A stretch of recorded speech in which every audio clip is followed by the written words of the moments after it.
All right, NewsNation political contributor Chris Hahn, president of the Counerpoint Institute policy. Shea Bradley-Farrell is with us now. Nice to see both of you. Nice to see you. Shea, I was thinking this is like Merrick Garland all over again, right? Well, the Biden administration is the one to blame for what's going on at the border, and Governor Abbott had every right to invoke this clause, every constitutional right to do this. Biden, before he came into office, declared to the world that our borders were open. And I was down there on the border just 2 months after he came into office. I understand that that's where the border is and why it's a problem. We've covered it extensively. My question is, if it is such the problem that you lay out, how is it not, I mean, beyond playing politics, it seems pretty shameful to not make a deal to close the border? Yeah, the deal, we don't need a deal to close the border. President Biden is the one. I was down there 2 months after the border was opened by him, after he got into office.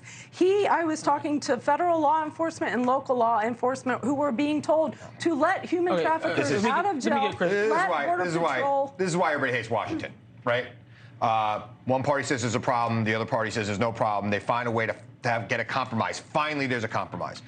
And the other party says, no, we still want the issue. It's your fault, even though for 40 years we haven't been able to have a border security bill in Washington, or an immigration bill in Washington. In 2013, the same thing happened. Democrats and Republicans got together in the Senate. They passed a border security and immigration reform act that went nowhere in the House because the House Republicans wanted the issue for the election, and Donald Trump is doing the same exact thing right now because it's the only issue he has. He's got no other issue. I'm going to just say, hold on. You answered two questions. You answered two questions. The fairest show on television.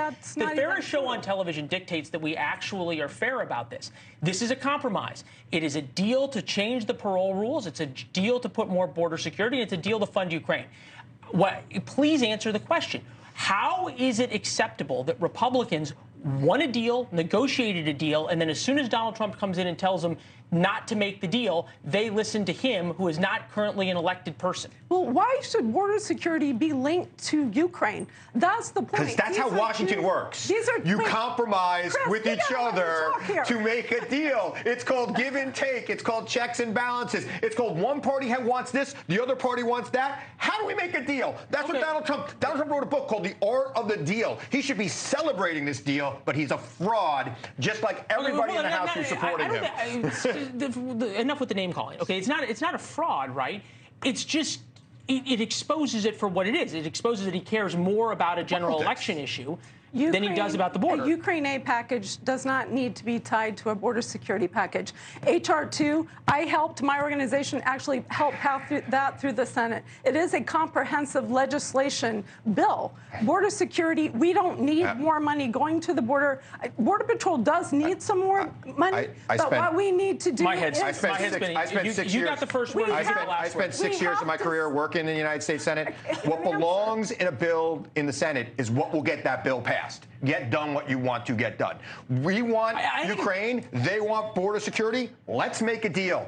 Here it is. It's working the way it's supposed to be working until that guy gets involved. I think we made the point. Thank you very much. It's good to see both of you. Appreciate it. Thanks for watching. Go to joinnn.com to find NewsNation on your television provider. And don't forget to click the red subscribe button below to get more of NewsNation's fact-driven, unbiased coverage.